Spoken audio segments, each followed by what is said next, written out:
Kenapa nggak fokus ibadah dulu? Udah selesai ya, astagfirullahaladzim. Ya Allah, ini lagi sarapan, paham gak sih guys? Lagi sarapan. Suruh sarapan, suruh zikir, suruh ngaji, gimana ceritanya? Tadi itu dokter itu udah ke masjid dari jam 2. Heran ya kalian ini. Udah lah, nggak usah. Insya Allah kalian nggak usah nasihin dokter buat ibadah, ya. Di sini mah emang udah fokus ibadah. Di sini ada yang fokus ibadah, ada yang fokus kerja. Jadi kalau habis sholat, habis ngaji, mereka kerja. Ada yang jualan, ada yang sarapan, ada yang makan, ada yang macam-macam. Kehidupan itu berjalan secara normal, ya. Tuh, itu mami gini. Kalau mami keluar, jangan langsung lagi liftnya yang sebelah sana. Jadi langsung ke kamar. Tadi kan kita jalan kan? Tadi kan kita kan langsung tutup. Kita liftnya yang tutup tadi, yang restoran yang tutup yang sebelah sana. Pakai lift yang itu aja.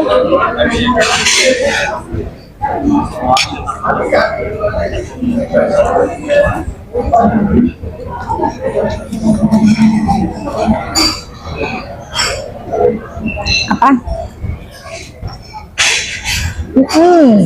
Kalian ada yang lucu lagi bilang ngaji di sana. Halo, dia tuh mau bilang ya, dia tuh mau tanya.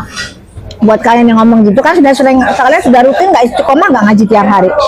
Ya, ngaji istiqomah 1 halaman per hari ya. Rajin sholat duha di rumah. Jadi ibadah itu yang penting itu istiqomah guys. Nggak harus kita lagi di Mekah nih kita getol 1 kali 24 jam ibadah mulu, 7 kali 24 jam ibadah mulu gitu, enggak gitu ya. Jadi kalian ini ibadah itu yang penting itu istiqomah, paham nggak? Jadi oke, sekarang misalnya di sini kita ibadahnya bangunnya sholat malamnya jam 3, bisa di sini kita lanjutin lah di Indonesia. Di Indonesia biasanya kita bangunnya setengah 4, kita naikin jadi jam 3 pagi kan gitu. Tapi istiqomah terus gitu. Jadi bukan yang ngatur, wah ini apa namanya, nanti habis pulang lagi ke Jakarta nol lagi, zong lagi, kagak ibadah lagi, sholatnya belang betong lagi, kan nggak gitu, ya kan? Jadi kalau yang namanya di sini tuh ibadah ya ibadah aja, cuman kalau sholatnya enak guys, 100.000 lipatannya.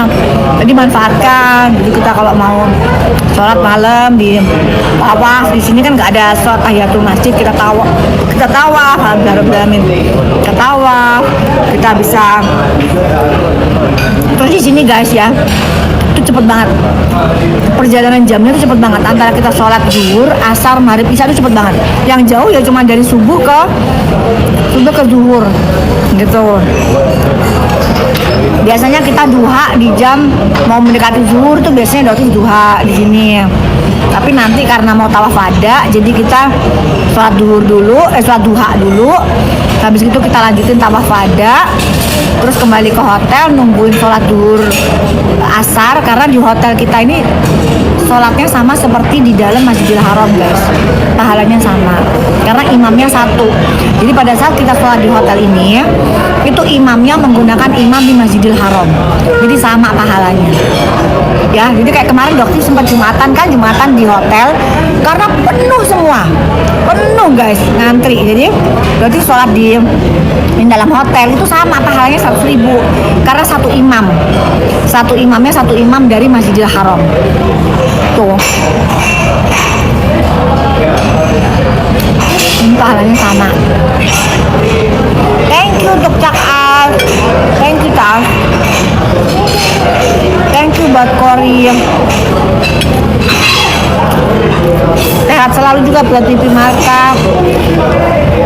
Amin. Kalau kalian ada yang mau beli serum good, kalian beli dari yang mereka kemarin beli aja guys, ambiar itu. Mereka kan pada ada yang mau jualan tuh, itu nggak jualan itu. Jadi nggak jualan terus lah, gantian lah biar kalian yang mau usaha bisa jualan. Besok sidang apa? Besok sidang bukan besok ya, tanggal 15. Tanggal 15 itu sidang kasusnya Sahrul yang membuli janin, yang bilang ngatain anaknya Sandi cacat itu loh guys. Terus yang bilang bahwa dokter itu dibayar sama MS Glo, bilangnya gitu.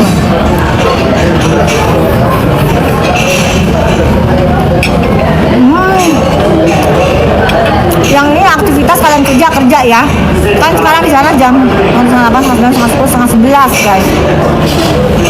Itu. Terima kasih buat yang doain Doktif. Terima kasih. Kalian juga rezekinya lancar ya. Kerjaannya juga lancar. Lu tinggal telur mami. Telur habis balik. Balik kan mau mandi kan ke masjid. Udah mau mandi. Kamu kalau mau balik duluan nggak apa-apa. Udah makan telur mana pak? Enggak bisa. Masih apa? Masih kekenyangan. Yang cair tadi mana ngambil cair? Saya tapi ke air. Hah? Tadi Cair apa air sih? bilang cair. Ini kan. Oh tadi air itu ngambil.